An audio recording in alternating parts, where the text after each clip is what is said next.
Om Swastiastu, izin memulai presentasi. Perkenalkan, nama saya Kadek Bagus Sukarnata Wibawa dengan 3 digit NIM terakhir 110. Kali ini saya akan membawakan latar belakang dari student project Vaccination in Elderly.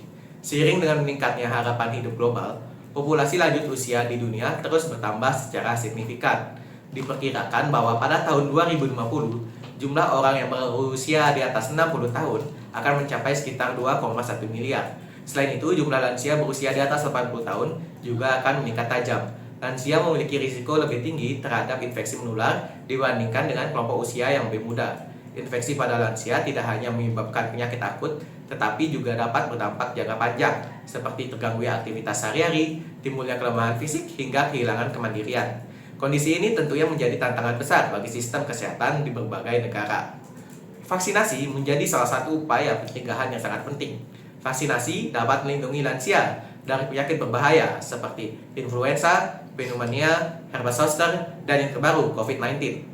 Melalui vaksinasi, risiko rawat inap, komplikasi berat, bahkan kematian dapat ditekan secara signifikan. Meskipun demikian, perhatian terhadap pentingnya vaksinasi di usia lanjut masih kurang dibandingkan dengan program imunisasi pada anak-anak. Banyak orang belum menyadari bahwa vaksinasi perlu dilakukan sepanjang hayat, tidak hanya saat usia muda. Sekian dari saya, terima kasih. Baik, sebelumnya perkenalkan saya Dara Sukmajingga dengan 3 digit NIM terakhir 100. Jadi di sini saya izin melanjutkan penjelasan mengenai latar belakang dari studi literatur ini. Jadi orang lanjut usia lebih rentan terhadap infeksi berat dan kurang responsif terhadap pencegahan vaksinasi karena imunosensensi dikombinasikan dengan peningkatan progresif status proinflamasi yang menjadi ciri proses penuaan atau inflammaging. Faktor-faktor ini bertanggung jawab atas bagian besar penyakit yang berkaitan dengan usia dan berkorelasi dengan respon yang buruk terhadap vaksinasi. Diperlukan pengetahuan lebih dalam mengenai vaksinasi pada lansia untuk mendukung pengembangan strategi dalam meningkatkan efektivitas vaksinasi yang dirancang untuk orang lanjut usia. Oleh sebab itu, studi literatur ini bertujuan untuk meninjau hasil penelitian yang telah diterbitkan mengenai beberapa aspek vaksinasi pada lansia.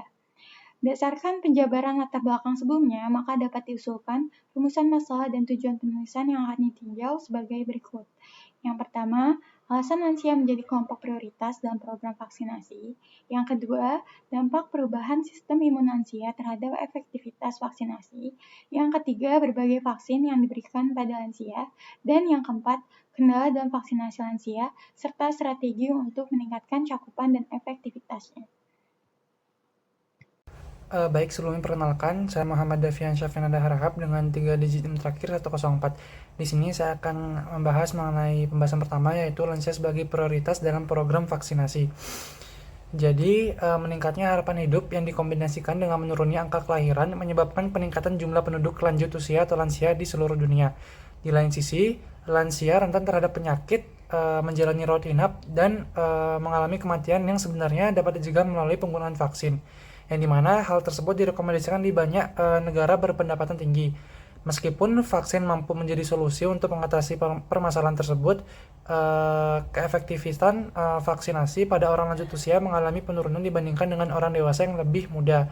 Hal tersebut dapat terjadi karena perubahan sistem kekebalan tubuh seperti respon peradangan yang meningkat atau terjadinya immunosenescence. Terdapat 3 jenis vaksin yang direkomendasikan diberikan kepada orang lanjut usia, yaitu vaksin influenza, vaksin pneumococcus, dan vaksin herpes zoster, yang merupakan ancaman signifikan bagi lansia karena dapat menyebabkan kecacatan dan angka kematian yang tinggi. Perkenalkan, nama saya Kayla Kamila Putri dengan 3 digit NIM terakhir 108. Baik, saya akan melanjutkan penjelasannya. Seiring bertambahnya usia, sistem imun menurun atau immunosense dan inflammaging, di mana membuat lansia lebih rentan terhadap infeksi dan penyakit kronis. Kondisi seperti sarkopenia dan virility memperbesar risiko komplikasi. Meski vaksin konvensional kurang efektif pada lansia, strategi baru seperti vaksin dosis tinggi, adjuvan kuat, vaksin mRNA, dan booster dapat meningkatkan respon imun. Vaksinasi penting untuk mencegah infeksi serius, mengurangi komplikasi dan kematian, serta menjaga kualitas hidup lansia. Izin memperkenalkan diri, nama saya Serafin Kristiani Salim dengan 3 digit NIM terakhir 098. Izin untuk melanjutkan penjelasan mengenai lansia sebagai prioritas dalam program vaksinasi.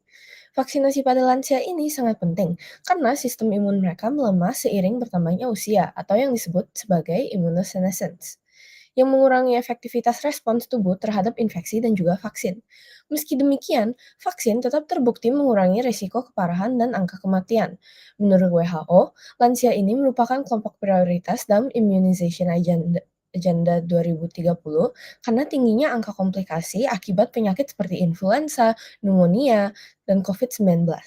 Oleh karena itu, vaksinasi rutin seperti influenza tahunan, pneumokokus, dan vaksin COVID-19 sangat dianjurkan. Menekan pentingnya strategi promosi yang sesuai dengan karakteristik lansia, termasuk peningkatan akses layanan vaksinasi dan dukungan dari tenaga kesehatan serta keluarga. Dengan demikian, lansia harus menjadi prioritas dalam program vaksinasi untuk melindungi individu dan juga mengurangi beban sistem kesehatan.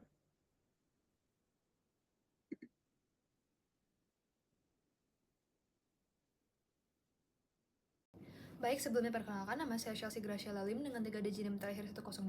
Di sini saya izin untuk melanjutkan topik, yaitu dengan dampak perubahan sistem imun lansia terhadap efektivitas vaksin. Jadi yang pertama-tama, di sini akan terjadi penurunan fungsi imun, di mana ini adalah penuaan sel intrinsik yang melemahkan sistem imun. Ini akan menyebabkan resiko infeksi untuk meningkat akibat dari aktivitas dan jumlah sel imun yang menurun, seperti sel B, sel T, dan juga sel imun bawaan. Kemudian, hasil dari penurunan fungsi imun tersebut akan mengakibatkan dari penurunan efektivitas vaksin, karena respons tubuh terhadap vaksin akan menjadi lebih lemah. Ini disebabkan oleh produksi antibodi dan juga aktivasi sel memori B yang menurun. Serta juga sel T, CD4, dan juga CD8 tidak akan bekerja seoptimal saat muda. Kemudian ada perubahan fisiologis pendukung di mana fungsi silia di mukosa akan menurun sehingga patogen akan lebih mudah masuk. Dan ini akan menyebabkan gangguan mekanisme pertahanan awal pada tubuh. Baik, perkenalkan, nama saya Iko Mangurah Pramopardana dengan 3 digit NIM terakhir yaitu 112. Di sini saya akan menjelaskan mengenai vaksin apa saja yang direkomendasikan untuk diberikan kepada lansia. Nah, seiring bertambahnya usia, sistem imun manusia juga mengalami penurunan fungsi yang dikenal dengan istilah immunosenescence, di mana yang menyebabkan terutama lansia itu lebih rentan terhadap infeksi serta komplikasi serius yang berhubungan dengan penyakit menular. Oleh karena itu, vaksinasi pada kelompok usia lanjut sangat dianjurkan sebagai bagian dari upaya pencegahan penyakit dan juga pemeliharaan kualitas hidup. Nah, beberapa jenis vaksin yang direkomendasikan kepada lansia yang diberikan kepada lansia antara lain, yang pertama itu ada vaksin influenza tahunan, di mana vaksin influenza ini tuh diberikan setiap tahun karena virus flu itu terus mengalami mutasi. Lansia memiliki resiko yang lebih tinggi mengalami komplikasi akibat influenza, seperti pneumonia yang dapat berakibat fatal. Nah, studi juga menunjukkan bahwa vaksinasi influenza ini tuh dapat mengurangi risiko rawat inap dan kematian akibat flu pada populasi lansia. Yang kedua ada vaksin pneumokokus. Nah, vaksin pneumokokus ini tuh juga penting untuk mencegah infeksi yang disebabkan oleh virus Streptococcus pneumoniae, termasuk pneumonia, meningitis, dan bakterimia. Terdapat 2 jenis vaksin pneumokokus yang umum, yaitu PCV13 dan juga PPS V23. Nah, kedua vaksin ini tuh biasanya diberikan secara berurutan kepada lansia, biasanya lansia dengan umur di atas 65 tahun. Baik, untuk vaksin-vaksin selanjutnya akan dilanjutkan oleh teman saya. Terima kasih. Izinkan saya melanjutkan presentasi. Sebelumnya perkenalkan, nama saya Muhammad Ekal Hardian dengan 3 digit NIM terakhir atau 120. Masih dengan vaksinasi yang sebaiknya diberikan kepada lansia. Yang ketiga ada vaksin herpes zoster atau cacar ular. Vaksin ini mencegah herpes zoster yang disebabkan oleh reaktivasi virus varicella zoster. Kondisi ini dapat sangat menyakitkan dan berisiko menyebabkan komplikasi jangka panjang, seperti neuralgia pasca herpes. Vaksin Shingrix direkomendasikan untuk orang dewasa berusia 50 tahun ke atas, dengan efektivitas tinggi terhadap herpes zoster menurut Dowling et al. Tahun 2020. Selanjutnya, yang keempat ada vaksin COVID-19. Vaksin COVID-19 berperan penting dalam melindungi lansia dari infeksi SARS-CoV-2 yang dapat menyebabkan gejala berat, rawat inap, hingga kematian. Lansia, terutama yang berusia di atas 60 tahun, lebih rentan mengalami komplikasi serius, termasuk penurunan fungsi fisik dan kognitif. WHO merekomendasikan vaksinasi lengkap disertai dosis penguat untuk memberikan perlindungan maksimal dengan target cakupan hingga 100%. Program ini juga membantu mengurangi beban layanan kesehatan dan mendukung pemulihan sosial ekonomi dengan melindungi kelompok rentan dari dampak pandemi. Perkenalkan, nama saya Tin Kami dengan 3 digit NIM akhir 114. Pada saat ini saya akan menjelaskan mengenai kendala dalam vaksinasi lansia. Yang pertama adalah biaya. Banyak lansia tidak memprioritaskan vaksinasi karena keterbatasan ekonomi. Beberapa vaksin juga tidak sepenuhnya ditanggung-jawabi oleh asuransi. Hal tersebut dapat menjadi alasan penolakan vaksin. Lalu juga ada masalah keuangan di dalam layanan kesehatan.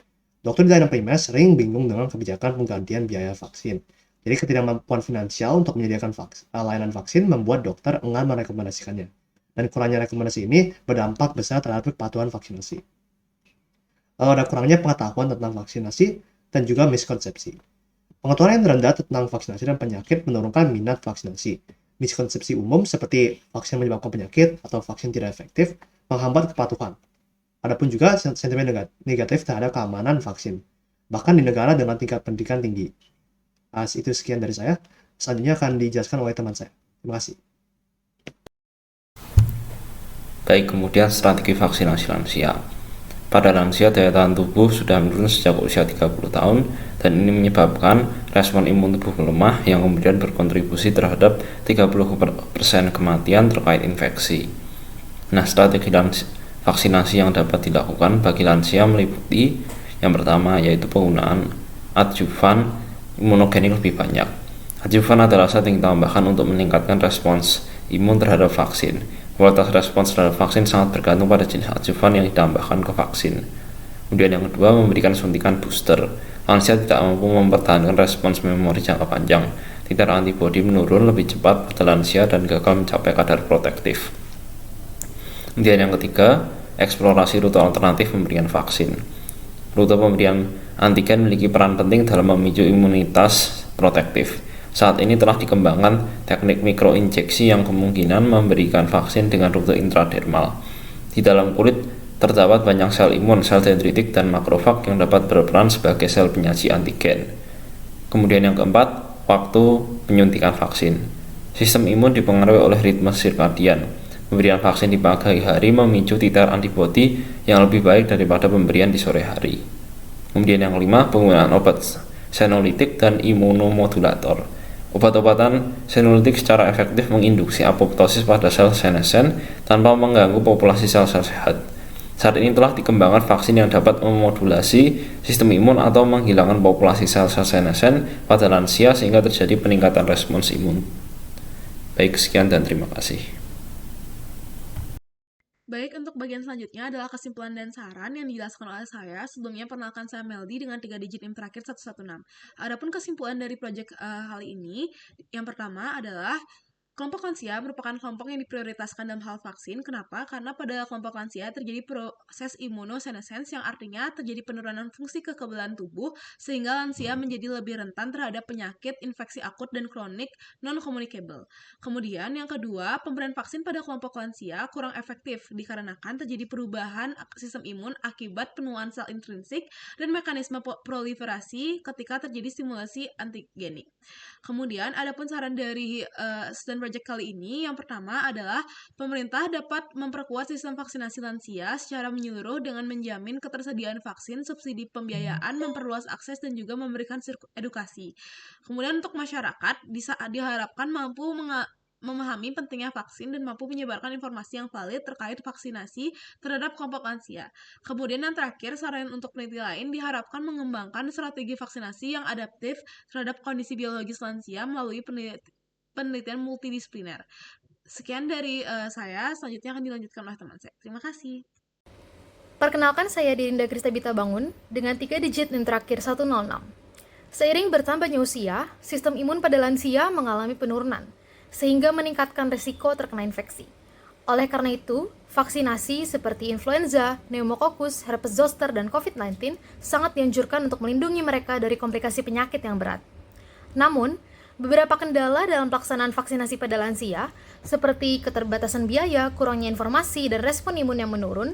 Untuk mengatasinya, strategi seperti pemberian booster, penggunaan adjuvan, pengaturan waktu vaksinasi, dan imunomodulator dapat meningkatkan efektivitas vaksin pada kelompok usia ini.